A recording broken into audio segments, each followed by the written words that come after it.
Good evening money persons, welcome to daily money show number 694. ఈరోజు daily money షోలోని market అప్డేట్తో పాటు మార్కెట్లో ఉన్న important updates అన్నిటిని క్విక్గా డిస్కస్ చేసేద్దాం. ముందుగా మార్కెట్ అప్డేట్ చూసినట్లయితే ఈరోజు సెషన్లో సెన్సెక్స్ 47 పాయింట్స్ కరెక్ట్ అయ్యి 65,970 పాయింట్స్కి క్లోజ్ అయినట్లయితే నిఫ్టీ 7 పాయింట్స్ కరెక్ట్ అయ్యి 19,794 పాయింట్స్కి క్లోజ్ అయింది. అండ్ ఈరోజు సెషన్లో both mid and small cap ఇండెక్స్లు ఆల్మోస్ట్ ఫ్లాట్గా క్లోజ్ అయినట్లయితే బ్యాంక్ నిఫ్టీ 0.44% పెరిగింది. నెక్స్ట్ ఈరోజు సెషన్లోని పిఎస్యు ఇన్సూరెన్స్ కంపెనీస్ అయినటువంటి new India insurance company stock 20% పెరిగి అప్పర్ సర్క్యూట్లో లాక్ అయిపోయినట్లయితే general insurance corporation of India stock 15% పైనే పెరిగింది. And another PSU insurance company అయినటువంటి ఎల్ఐసి స్టాక్ 9% పైనే పెరిగింది. ఈవెన్ ఈ రోజు అనే కాదు, లాస్ట్ 5 days లో మనం చూసినట్లయితే న్యూ ఇండియా ఇన్సూరెన్స్ స్టాక్ లోని చాలా పాజిటివ్ మూమెంటం కనపడింది. And general insurance corporation of India stock లో కూడా పాజిటివ్ మూమెంటం చూసాం. అండ్ అలాగే ఎల్ఐసి స్టాక్ లో కూడా నిన్న అండ్ ఈ రోజు పాజిటివ్ మూమెంటం కనపడింది. సో ఈ పిఎస్యు ఇన్సూరెన్స్ స్టాక్ సడన్ గా ఎందుకు ఇంతలా పెరుగుతున్నాయంటే వీటి రిలేటెడ్ గా కొన్ని అప్డేట్స్ అయితే ఉన్నాయి. వాటన్నిటిని కూడా మనం ఇప్పుడు డిస్కస్ చేసుకుందాం. ఫస్ట్ థింగ్, మీకు గుర్తున్నట్లయితే ఫ్యూ డేస్ బ్యాక్ IRDAI వాళ్ళు ఒక కొత్త ఇన్సూరెన్స్ ప్రొడక్ట్ ని తీసుకురాబోతున్నట్లుగా న్యూస్ వచ్చింది కదా. దీని పేరు బీమా విస్తారా. ఈ ఒక్క ఇన్సూరెన్స్ కనుక తీసుకున్నట్లయితే దానిలోని టర్మ్, హెల్త్ అండ్ అలాగే ప్రాపర్టీ ఇన్సూరెన్స్ ఇవన్నీ ఇన్సూరెన్స్లు కూడా కవర్ అవుతాయని అండ్ ఈ ఇన్సూరెన్స్ ని చాలా అఫోర్డబుల్ ప్రైస్ కే తీసుకురావడానికి IRDAI వాళ్ళు ప్రయత్నిస్తున్నట్లుగా న్యూస్ అప్డేట్ అయితే సర్క్యులేట్ అయింది. ఒకవేళ ఈ కొత్త ఇన్సూరెన్స్ ప్రొడక్ట్ ని గనక IRDAI వాళ్ళు లాంచ్ చేసినట్లయితే దాని వలన ఇన్సూరెన్స్ కంపెనీస్ యొక్క బిజినెస్ పెరిగేటువంటి అవకాశం ఉన్నది కాబట్టి అది ఒక పాజిటివ్ థింగ్. కాకపోతే ఇది LIC, new India insurance, general insurance corporation stocks కే పాజిటివ్ అవుతుందా అంటే లేదు. ఆల్మోస్ట్ అన్ని ఇన్సూరెన్స్ కంపెనీస్ దగ్గర కూడా ఈ ప్రొడక్ట్ అవైలబుల్ ఉంటుంది కాబట్టి ఈ ప్రొడక్ట్ ని ఏ ఇన్సూరెన్స్ కంపెనీస్ దగ్గర నుంచి అయినా సరే పీపుల్ కొనేటువంటి అవకాశం ఉన్నది. మరి కానీ ఈ స్టాక్స్ ఎందుకు ఇంతలా పెరుగుతున్నాయంటే దీని రిలేటెడ్ గా మీడియా హౌసెస్ ఏం చెప్తున్నాయంటే ఈ 3 స్టాక్స్ IPO ప్రైస్ కన్నా కూడా తక్కువ ప్రైస్ లోనే ప్రెసెంట్ ట్రేడ్ అవుతున్నాయి. సో ఇలా IPO ప్రైస్ కన్నా కూడా చాలా తక్కువ ప్రైస్ కి ట్రేడ్ అవుతుండడం వల్ల ప్రెసెంట్ ఈ స్టాక్స్ లో పాజిటివ్ మూమెంటం కనపడుతున్నదని. అండ్ అంతేకాకుండా ఈ 3 స్టాక్స్ లోని మనం పబ్లిక్ షేర్ హోల్డింగ్ చూసినట్లయితే చాలా తక్కువ ఉన్నది. సో లో ఫ్లోటింగ్ ఉన్నటువంటి స్టాక్స్ అవడం వలన ఈ స్టాక్స్ లో ఒక్కసారి ఇలా ర్యాలీ కనబడినట్టుగా చెప్తున్నారు. లో ఫ్లోటింగ్ అన్నది ఇప్పుడు కొత్తగా ఉన్నదా అండ్ IPO దగ్గర నుంచి ఈ స్టాక్స్ తక్కువగా ట్రేడ్ అవడం అన్నది ఇప్పుడే స్టార్ట్ అయిందా అంటే లేదు కదా, చాలా రోజుల నుంచి సేమ్ థింగే కంటిన్యూ అవుతుంది. కానీ ఇప్పుడు ఇంతలా పాజిటివ్ గా రియాక్ట్ అవడానికి రీజన్ మాట్లాడుకునే ముందు ఈ లో ఫ్లోటింగ్ ఇష్యూ ఏదైతే ఉందో దాని గురించి మనం ప్రీవియస్ గా కూడా ఒకసారి మాట్లాడుకున్నాం. లో ఫ్లోటింగ్ PSU బ్యాంక్ స్టాక్స్ ఏవైతే ఉంటాయో ఆ స్టాక్స్ ఒక్కసారిగా కొన్ని రోజులు బాగా పెరిగే. దానికి కారణం ఈ లో ఫ్లోటింగ్ ఉన్నటువంటి స్టాక్స్ లోని ఒక్కోసారి ఆపరేటర్స్ గేమ్ ప్లే చేస్తుంటారు. సో వాళ్ళు ఎక్కువగా కొన్నప్పుడు ఏమవుతుంది, స్టాక్ ప్రైస్ కంటిన్యూస్ గా పెరుగుతూ ఉంటుంది. అటువంటి టైంలో రీటైలర్స్ వచ్చి చాలా మంది ఆ స్టాక్స్ లో ఇన్వెస్ట్ చేశారనుకోండి, వాళ్ళు ఎగ్జిట్ అయ్యేటువంటి ప్రమాదం ఉంటుంది. అది మీకు అన్నయ్య ఆస్క్ మనీ పర్ షోలో కూడా ఎక్స్ప్లెయిన్ చేయడం జరిగింది. సో ఇప్పుడు ఇదే ఈ స్టాక్స్ లో జరుగుతుందా అంటే ఇది కూడా అయ్యుండొచ్చు. అండ్ దీంతో పాటు మరొక ఇంపార్టెంట్ రీజన్ కూడా ఉన్నది. ఆ రీజన్ ఏంటంటే ఇప్పుడు వేరే స్టేట్స్ లోని స్టేట్ ఎలక్షన్స్ జరుగుతున్నాయి కదా. ఈ స్టేట్ ఎలక్షన్స్ లో మీరు అబ్జర్వ్ చేసినట్లయితే most of the political parties వాళ్ళ మేనిఫెస్టోలోని పబ్లిక్ కి ఫ్రీ ఇన్సూరెన్స్ ఆఫర్ చేస్తామని చెప్పి అనౌన్స్ చేయడం జరిగింది. ఈ ఫ్రీ ఇన్సూరెన్స్ ఆఫర్ చేస్తామని చెప్పి ఏదైతే అనౌన్స్మెంట్స్ వచ్చాయో, కొంతమంది అయితే హెల్త్ ఇన్సూరెన్స్ ఆఫర్ చేస్తా అన్నారు, కొంతమంది ఏమో టర్మ్ ఇన్సూరెన్స్ ఆఫర్ చేస్తా అన్నారు. సో ఈ హెల్త్ ఇన్సూరెన్స్ పార్ట్ సపరేట్ గా మనం చూసినట్లయితే అది general insurance or health insurance companies కి పాజిటివ్ అవుద్ది. But term insurance side like ఎవరైనా చనిపోయినట్లయితే ఫ్యామిలీకి డబ్బులు వస్తాయి కదా, అటువంటి ప్రొటెక్షన్ ఏదైతే ఆఫర్ చేస్తామని చెప్పి పొలిటికల్ పార్టీస్ ప్రామిస్ చేస్తున్నాయో, ఒకవేళ ఆ పార్టీస్ కనుక గెలిచినట్లయితే వాళ్ళ దగ్గర నుంచి ప్రజలకు ఆ ఇన్సూరెన్స్ ని ఆఫర్ చేయాలి కాబట్టి వాళ్ళు ఇన్సూరెన్స్ కంపెనీస్ తోని టైఅప్ అయ్యి ఆ ప్రొడక్ట్స్ ని ఆఫర్ చేసేటువంటి అవకాశం ఉన్నది. సో ఇలా స్టేట్ ఎలక్షన్స్ జరుగుతున్నప్పుడు ఈ అనౌన్స్మెంట్స్ ఏవైతే వచ్చాయో వాటి వలన ఫ్యూచర్ లో ఇన్సూరెన్స్ కంపెనీస్ యొక్క బిజినెస్ గ్రో అయ్యేటువంటి అవకాశం ఉన్నది కాబట్టి దాని వలన కూడా ఈ స్టాక్స్ లో ఒక్కసారి మనం ఈ వీక్ లో ర్యాలీ చూసి ఉండొచ్చు. అండ్ దాంతో పాటు 2024 లోని మన ఇండియాలో పార్లమెంట్ ఎలక్షన్స్ జరగబోతున్నాయి. అండ్ దాంతో పాటు వేరే స్టేట్ ఎలక్షన్స్ కూడా ఉన్నాయి. ఈ టైంలో కూడా ఇన్సూరెన్స్ రిలేటెడ్ గా వేరియస్ పొలిటికల్ పార్టీస్ దగ్గర నుంచి ఇటువంటి అనౌన్స్మెంట్స్ రావచ్చు అని చెప్పి మార్కెట్ కూడా ఎక్స్పెక్ట్ చేస్తుంది. సో ఒకవేళ అటువంటి అనౌన్స్మెంట్స్ వచ్చినట్లయితే వాటి వల్ల కూడా వీళ్ళ బిజినెస్ ఫ్యూచర్ లో కూడా గ్రో అయ్యేటువంటి అవకాశం ఉన్నది కాబట్టి దాంతో కూడా ఈ స్టాక్స్ లో మనం పాజిటివ్ మూమెంటం చూసాం. సో ఇలా లాస్ట్ ఫ్యూ డేస్ కి PSU ఇన్సూరెన్స్ పెరగడానికి మల్టిపుల్ రీజన్స్ ఉన్నాయి. ఒకటి ఎలక్షన్స్ ఏవైతే జరుగుతున్నాయో వాటిలో పొలిటికల్ పార్టీ అనౌన్స్మెంట్స్ అండ్ అలాగే IRDAI వాళ్ళు బీమా విస్తార ఇన్సూరెన్స్ తీసుకురావచ్చు అని చెప్పి న్యూస్ సర్క్యులేట్ అవుతుంది కదా, అదొక రీజన్. దాంతో పాటు వాల్యుయేషన్స్ పరంగా చూసినట్లయితే IPO ప్రైస్ కన్నా తక్కువకి ట్రేడ్ అవ్వడం అండ్ అలాగే లో ఫ్లోటింగ్ ఉన్నది కదా ఈ స్టాక్స్ లోని, వాటితో కూడా ఈ స్టాక్స్ లో మనకి పాజిటివ్ మూమెంటం కనపడి ఉండొచ్చు. డైలీ మార్కెట్ లో వచ్చేటువంటి ఇటువంటి ఇంపార్టెంట్ అప్డేట్స్ ఏవైతే ఉంటాయో వాటిని మీతో డీటెయిల్ గా షేర్ చేయడానికి మన మనీ పర్స్ టీమ్ ఏవైతే ఎఫర్ట్స్ పెడుతుందో ఆ ఎఫర్ట్స్ కనుక మీకు హెల్ప్ఫుల్ అవుతున్నట్లయితే వీడియోని మర్చిపోకుండా లైక్ చేయడానికి ప్రయత్నించండి. నెక్స్ట్ జెన్ టెక్నాలజీస్ వాళ్ళ దగ్గర నుంచి ఈ రోజు ఒక అనౌన్స్మెంట్ వచ్చింది. ఈ జెన్ టెక్నాలజీస్ వాళ్ళు గోవా గవర్నమెంట్ తోని ఒక MOU సైన్ చేశారు. ఈ MOU లో భాగంగా వీళ్ళు గోవాలోని ఒక R&D అండ్ మ్యానుఫ్యాక్చరింగ్ ఫెసిలిటీని అయితే సెటప్ చేయబోతున్నట్టుగా చెప్తున్నారు. ఈ R&D అండ్ మ్యానుఫ్యాక్చరింగ్ ఫెసిలిటీ కోసం వీళ్ళు 50 crores వరకు ఇన్వెస్ట్మెంట్ చేయబోతున్నట్లుగా, దీని ద్వారా గోవాలోని 800 ఇండివిజువల్స్ కి అయితే ఎంప్లాయ్మెంట్ జనరేట్ అవుతుందని, అంతేకాకుండా ఈ కొత్తగా పెట్టేటువంటి మ్యానుఫ్యాక్చరింగ్ ఫెసిలిటీ ఏదైతే ఉందో అది particularly drone related technologies manufacturing capabilities ని వీళ్ళు ఎన్హాన్స్ చేయడానికి కంపెనీకి ఏదైతే విజన్ ఉందో దానిలో భాగంగానే చేస్తున్నట్టుగా వీళ్ళు షేర్ చేస్తున్నారు. నెక్స్ట్ గ్లాండ్ ఫార్మా వాళ్ళ దగ్గర నుంచి ఒక అప్డేట్ వచ్చింది. ఈ గ్లాండ్ ఫార్మా వాళ్ళకి హైదరాబాద్ పాస్మా అలారం మ్యానుఫ్యాక్చరింగ్ ఫెసిలిటీ ఏదైతే ఉందో ఈ మ్యానుఫ్యాక్చరింగ్ ఫెసిలిటీలోని మెడికల్ డివైజెస్ రిలేటెడ్ గా గుడ్ మ్యానుఫ్యాక్చరింగ్ ప్రాక్టీస్ ఇన్స్పెక్షన్ అయితే US FDA వాళ్ళు ఆగస్ట్ మంత్ లోని కండక్ట్ చేయడం జరిగింది. ఈ ఇన్స్పెక్షన్ ఎండ్ అవడంతో ఇప్పుడు ఈ మ్యానుఫ్యాక్చరింగ్ ఫెసిలిటీకి US FDA దగ్గర నుంచి EIR అంటే ఎస్టాబ్లిష్మెంట్ ఇన్స్పెక్షన్ రిపోర్ట్ వీళ్ళు రిసీవ్ చేసుకున్నట్టుగా చెప్తున్నారు. సో US FDA దగ్గర నుంచి మ్యానుఫ్యాక్చరింగ్ ఫెసిలిటీ రిలేటెడ్ గా వీళ్ళకి ఎటువంటి అబ్జర్వేషన్స్ రాలేదు కాబట్టి అది కంపెనీ రిలేటెడ్ గా మనం పాజిటివ్ గా అర్థం చేసుకోవచ్చు. దీంతోనే ఈ రోజు సెషన్ లో గ్లాండ్ ఫార్మా స్టాక్ నియర్లీ 3% పెరిగింది. నెక్స్ట్ రైల్టెల్ వాళ్ళకి గుజరాత్ ఇన్ఫర్మేటిక్స్ లిమిటెడ్ వాళ్ళ దగ్గర నుంచి ఒక ఆర్డర్ వచ్చింది. ఈ ఆర్డర్ లో భాగంగా వీళ్ళు గుజరాత్ లోని state wide surveillance and ITMS project supply installation and operation తో పాటు మెయింటెనెన్స్ చేయబోతున్నారు. అండ్ ఈ ఆర్డర్ ద్వారా నెక్స్ట్ 5 years లోని వీళ్ళు 52.87 crores రెవెన్యూ జనరేట్ అవ్వచ్చు అని చెప్పి ఎస్టిమేట్ చేయడం జరిగింది. నెక్స్ట్ ఈ రోజు సెషన్ లో పేటిఎం స్టాక్ 3% పైనే కరెక్ట్ అయింది కదా. దీనికి రీజన్ ఏంటంటే ఈ రోజు మార్నింగ్ పేటిఎం లోని ఒక బ్లాక్ ట్రేడ్ జరిగింది. ఈ బ్లాక్ ట్రేడ్ లోని 1.57 crores షేర్స్ అంటే నియర్లీ 2.5% ఈక్విటీ హ్యాండ్స్ చేంజ్ అవడం జరిగింది. సో ఇంత లార్జ్ క్వాంటిటీలోని ఈక్విటీ హ్యాండ్స్ చేంజ్ అవడంతోనే ఈ రోజు సెషన్ లో మనం పేటిఎం స్టాక్ లో ప్రెషర్ చూసాం. సో ఈ బ్లాక్ డీల్ లోని బయర్స్ ఎవరు అండ్ సెల్లర్స్ ఎవరు అనే ఇన్ఫర్మేషన్ మనకి ఈ రోజు నైట్ కి అప్డేట్ అవుతుంది.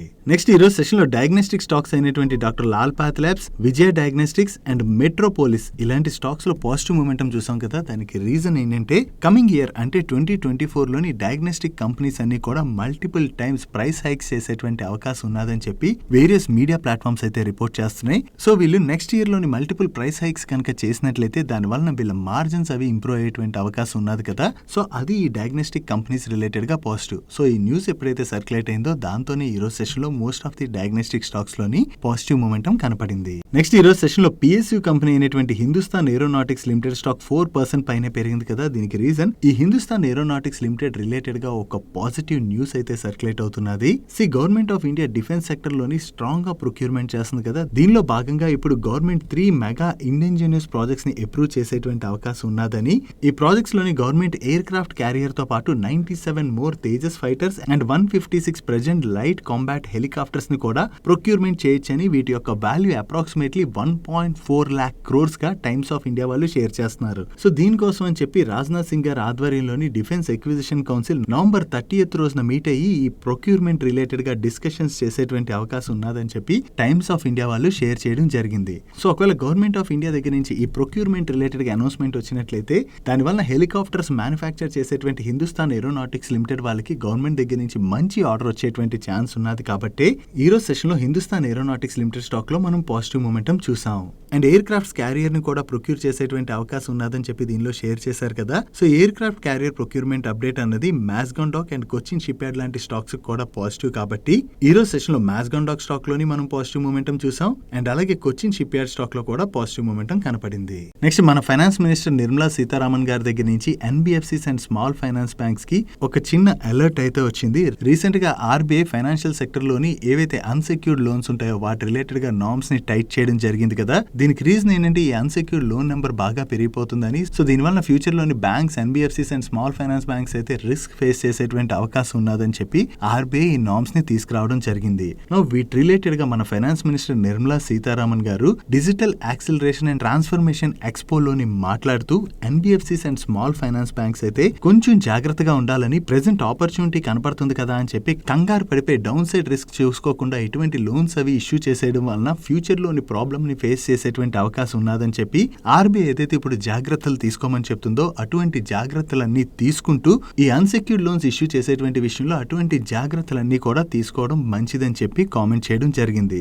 యాక్చువల్లీ ఆర్బీఐ ఇప్పుడు కొత్తగా చెప్తున్నటువంటి విషయం కాదు, లాస్ట్ ఫ్యూ మంత్స్ నుంచి కంటిన్యూస్ గా ఆర్బీఐ దగ్గర నుంచి దీని రిలేటెడ్ గా వార్నింగ్ వస్తుంది. ఎందుకంటే ప్రెసెంట్ అన్సెక్యూర్డ్ లోన్స్ అనేవి బాగా పెరిగిపోయాయి కదా, ఒకవేళ ఫ్యూచర్ లో వీటి నుంచి డిఫాల్ట్స్ కనుక వచ్చినట్లయితే banks, NBFCs and small finance banks యొక్క ఎన్పిఏ నెంబర్స్ పెరిగిపోయేటువంటి అవకాశం ఉన్నది. సో ఎన్పిఏ నెంబర్ వన్స్ పెరగడం స్టార్ట్ అయినట్లయితే వాటి వల్ల ఫైనాన్షియల్ సెక్టర్ లో ఉండేటువంటి ఈ కంపెనీస్ పైన ఇంపాక్ట్ పడుతుంది. కాబట్టి ఆర్బీఐ దగ్గర నుంచి కంటిన్యూస్ గా వీటి రిలేటెడ్ గా వార్నింగ్ రావడం జరిగింది. అండ్ రీసెంట్ గా ఈ స్పేస్ లోని ఆర్బీఐ కొన్ని నార్మ్స్ తీసుకొచ్చి టైట్ చేయడం కూడా జరిగింది.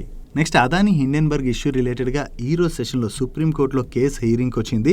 దీనిలోని సుప్రీంకోర్టు వాళ్ళు సెబీ కంప్లీట్ గా ఇంకా ఇన్వెస్టిగేట్ చేసి సబ్మిట్ చేయలేదు కదా రిపోర్ట్ ని, ఇంకా ఎందుకు సబ్మిట్ చేయలేదని చెప్పి సెబీని అడగడం జరిగింది. దీనికి సెబీ రెస్పాండ్ అవుతూ 24 కేసెస్ ఏవైతే ఇన్వెస్టిగేట్ చేయడానికి వీళ్ళు ఐడెంటిఫై చేశారో దానిలో 22 కేసెస్ ఇన్వెస్టిగేషన్ అయితే ఆల్రెడీ కంప్లీట్ అయిందని, ఓన్లీ 2 కేసెస్ రిలేటెడ్ గా ఇన్వెస్టిగేషన్ అయితే కంప్లీట్ అవ్వాల్సి ఉన్నది. అది డిలే అవడానికి రీజన్ ఏంటంటే ఈ కేసెస్ రిలేటెడ్ గా ఫారెన్ ఎంటిటీస్ నుంచి వీళ్ళకి ఇన్ఫర్మేషన్ రావాలి, దాని రిలేటెడ్ గా సెబీ ప్రయత్నిస్తున్నది. సో అక్కడి నుంచి ఇన్ఫర్మేషన్ రావడం కొంత డిలే అవుతుంది. కాబట్టి ఈ 2 కేసెస్ రిలేటెడ్ గా ఇన్వెస్టిగేషన్ అయితే ఇంకా కంప్లీట్ అవ్వలేదని చెప్పి సుప్రీంకోర్టుకి వీళ్ళు చెప్పారు. అండ్ అంతేకాకుండా ఈ 2 కేసెస్ ఇన్వెస్టిగేషన్ టైం లైన్ ఇప్పుడు కంప్లీట్ అవుతుందని చెప్పి అప్పుడే చెప్పలేమని, వీళ్ళైతే దీని రిలేటెడ్ గా కంప్లీట్ గా వర్క్ చేస్తున్నామని చెప్పి సుప్రీంకోర్టుకి వివరించడం జరిగింది. దానికి సుప్రీంకోర్టు రెస్పాండ్ అవుతూ ఈ 24 కేసెస్ ఏవైతే ఉన్నాయో అవన్నిటి రిలేటెడ్ గా సెబీ కంప్లీట్ గా ఇన్వెస్టిగేషన్ చేయాలని as per law and expert committee ప్రకారం అయితే వీళ్ళు కంప్లీట్ ఈ 24 కేసెస్ ఏవైతే ఉన్నాయో వాటన్నిటి రిలేటెడ్ గా ఇన్వెస్టిగేషన్ చేసి రిపోర్ట్ సబ్మిట్ చేయాలని చెప్పి వీళ్ళని ఆదేశించడం జరిగింది. అండ్ ప్రెసెంట్ అయితే ఇంకా సుప్రీం కోర్టు దగ్గర నుంచి ఎటువంటి వర్డిక్ట్ రాలేదు. సో ఈ కేసు ఆర్గ్యుమెంట్స్ ఏవైతే ఇప్పుడు సుప్రీం కోర్టులో నడుస్తున్నాయో ఆ జడ్జిమెంట్ అయితే ఇంకా సుప్రీం కోర్టు వెల్లడించలేదు. ఈ కేసుని ఫర్దర్ హీరింగ్ కోసం వాయిదా వేయడం జరిగింది. సో ఇంకా అదానీ హిండెన్బర్గ్ ఇష్యూ ఏదైతే ఉందో దాని రిలేటెడ్ గా సుప్రీం కోర్టు నుంచి అయితే ప్రెసెంట్ ఎటువంటి ఫైనల్ వర్డిక్ట్ రాలేదు. Coming to Friday question, last week Friday question ఏదైతే ఉందో అది కొంచెం అందరినీ ఇండియన్ ఫ్యాన్స్ అందరినీ కూడా బాధ పెట్టేటువంటి క్వశ్చనే. మొన్న ఫ్రైడే వీడియో చేసే టైంకి వరల్డ్ కప్లోని ఇండియా ఆస్ట్రేలియా ఎన్నిసార్లు మ్యాచ్ ఆడాయి అండ్ ఇందులో ఆస్ట్రేలియా ఎన్నిసార్లు గెలిచింది అండ్ ఇండియా ఎన్నిసార్లు గెలిచిందని అడిగాను. మన వరల్డ్ కప్ ఫైనల్ కౌంట్ చేయకపోతే అప్పటి వరకు ఇండియా ఆస్ట్రేలియా 13 టైమ్స్ వరల్డ్ కప్లో తలపడడం జరిగింది. దీనిలో ఆస్ట్రేలియా 8 టైమ్స్ గెలిచినట్లయితే ఇండియా 5 టైమ్స్ గెలిచింది.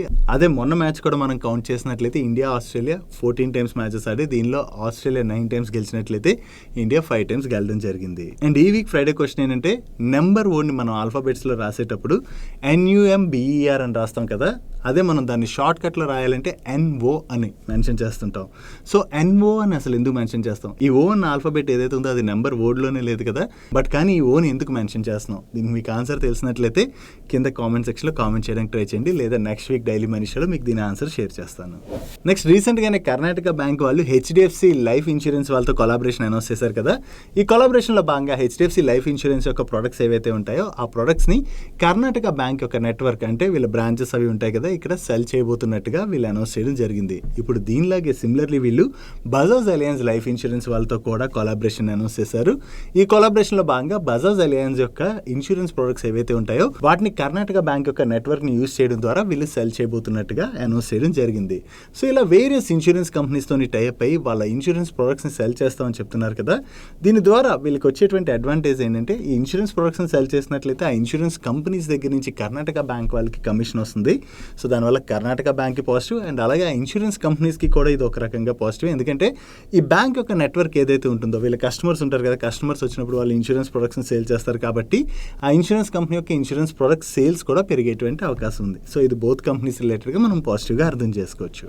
నెక్స్ట్ ట్రావెలింగ్ అండ్ హాస్పిటాలిటీ సెక్టర్లోని SaaS సర్వీసెస్ ఆఫర్ చేసేటువంటి రేట్ గెయిన్ రిలేటెడ్గా 2 అప్డేట్స్ ఉన్నాయి. ఈ రేట్ గెయిన్లోని ఫేమస్ బ్యాంకింగ్ ఇన్వెస్టర్ అయినటువంటి సొసైటీ జనరల్ వాళ్ళకి 1.09% స్టేక్ అయితే ఉండేది. వీళ్ళు హోల్డ్ చేస్తున్నటువంటి ఈ స్టేక్లోని నిన్న బ్లాక్ డీల్లో వీళ్ళు 0.52% స్టేక్ని సెల్ చేయడం జరిగింది. సో ఈ సొసైటీ జనరల్ వాళ్ళు అయితే కొంత స్టేక్ని సెల్ చేశారన్న అప్డేట్ రావడంతో రేట్ గెయిన్ స్టాక్లో అయితే మనం కొంత ప్రెషర్ చూసాం. అండ్ ఈ రోజు కూడా రేట్ గెయిన్లో ఒక బ్లాక్ డీల్ జరిగింది. ఈ బ్లాక్ డీల్లో ఆదిత్య మ్యూచువల్ ఫండ్ వాళ్ళు 3.13% స్టేక్ని సెల్ చేశారు. Actually Aditya Birla mutual fund వాళ్ళకి రేట్ గెయిన్లోని నియర్లీ 5.19% స్టేక్ ఉన్నది. సో ఈ 5.19% స్టేక్లోని వీళ్ళు 2.13% స్టేక్ని ఇప్పుడు సెల్ చేస్తారు కాబట్టి రేట్ గెయిన్లోని వీళ్ళ స్టేక్ 3.06%కి రెడ్యూస్ అవబోతున్నట్లుగా మనం అర్థం చేసుకోవచ్చు. Next railway ticketing and catering services offer చేసేటువంటి ఐఆర్సీటీసీ వాళ్ళపైన both exchanges BSE and NSE కలిపి దగ్గరగా 10 లక్షల రూపాయలు ఫైన్ వేయడం జరిగింది. దీనికి రీజన్ ఏంటంటే వీళ్ళు ఒక ఇండిపెండెంట్ డైరెక్టర్ అనేది అపాయింట్ చేయాలి, కానీ అది డిలే అవుతూ ఉండడం వల్లనే వీళ్ళ పైన ఈ పెనాల్టీని విధించినట్టుగా చెప్తున్నారు. ఇది ఐఆర్సీటీసీ చేతిలో ఉండదు కదా, జనరల్లీ ఇది రైల్వే బోర్డు చేతిలో ఉంటుంది కాబట్టి ఐఆర్సీటీసీ వాళ్ళు దీనికి మేము ఏం చేయలేం, ఇది గవర్నమెంట్ నుంచి రావాల్సినటువంటి డెసిషన్ అని చెప్తున్నారు. ప్రీవియస్గా కూడా ఎక్స్చేంజెస్ వీళ్ళపైన ఇటువంటి దానికే పెనాల్టీని విధించడం జరిగింది అండ్ వీళ్ళ దగ్గర నుంచి ఎక్స్ప్లెనేషన్ వచ్చిన తర్వాత ఆ పెనాల్టీని కూడా క్యాన్సిల్ చేశారు. ఈవెన్ ఐఆర్సీటీసీ పైన కాదు, దగ్గరగా 10 PSU కంపెనీస్ పైన ఇటువంటి పెనాల్టీ ఎక్స్చేంజెస్ విధించినట్లుగా నిన్న ఆ కంపెనీస్ దగ్గర నుంచి అయితే అప్డేట్స్ వచ్చాయి. నెక్స్ట్ ఇండియన్ మేడ్ ఫారెన్ లిక్కర్ని మ్యానుఫ్యాక్చర్ చేసేటువంటి రాడికో కైతాన్ వాళ్ళ దగ్గర నుంచి ఒక అప్డేట్ వచ్చింది. ఈ రాడికో కైతాన్ వాళ్ళ దగ్గర మ్యాజిక్ మూమెంట్స్ అనేటువంటి బ్రాండ్ పేరుతోని వాడ్కాని కూడా సెల్ చేస్తూ ఉంటారు. ఈ వాడ్కాలో ఇప్పుడు వీళ్ళు పింక్ వాడ్కా అని చెప్పి న్యూ ఫ్లేవర్ని లాంచ్ చేసినట్టుగా చెప్తున్నారు. ఇనిషియల్గా అయితే ఈ ఫ్లేవర్ని వీళ్ళు యూపీ, రాజస్థాన్ అండ్ అస్సాంలో లాంచ్ చేస్తున్నామని and next 2 to 3 quarters pan ఇండియాలోని ఈ ఫ్లేవర్ని లాంచ్ చేయబోతున్నట్టుగా చెప్తున్నారు. ప్రెజెంట్ అయితే ఈ పింక్ ఫ్లేవర్ వాడ్కాకి మార్కెట్లో బాగా డిమాండ్ పెరుగుతుందని దాంతో ఈ ఫ్లేవర్ని అయితే వీళ్ళు లాంచ్ చేసామని అండ్ వాడ్కా మార్కెట్ ఏదైతే ఉందో దానిలో వీళ్ళ మ్యాజిక్ మూమెంట్ బ్రాండ్స్కి 60% మార్కెట్ షేర్ ఉన్నట్టుగా వీళ్ళు షేర్ చేయడం జరిగింది. That's it for today's daily munch. ఈ రోజు డైలీ మంచ్లో మేము షేర్ చేసిన ఇన్ఫర్మేషన్ మీకు నచ్చినట్లయితే ఈ వీడియోని లైక్ చేయండి అండ్ ఈ video me friends and family మెంబర్స్కి హెల్ప్ఫుల్ అవుతుంటే ఈ వీడియోని వాళ్ళకి షేర్ చేయండి. అండ్ మీరు ఇదే ఫస్ట్ టైం మన మనీ పర్స్ ఛానల్కి వచ్చి ఛానల్ ఇంకా సబ్స్క్రైబ్ చేయలేనట్లయితే ఇక్కడ ఉన్న ఛానల్ లోగో మీద క్లిక్ చేసి ఛానల్ సబ్స్క్రైబ్ చేస్తూ పక్కన ఉన్న బెల్ ఐకాన్లో ఆల్ నోటిఫికేషన్స్ యాక్టివేట్ చేసుకోండి. నేను చంద్రశేఖర్ పత్రి మరొక ఇంట్రెస్టింగ్ వీడియోతో కలుద్దాం. Good night.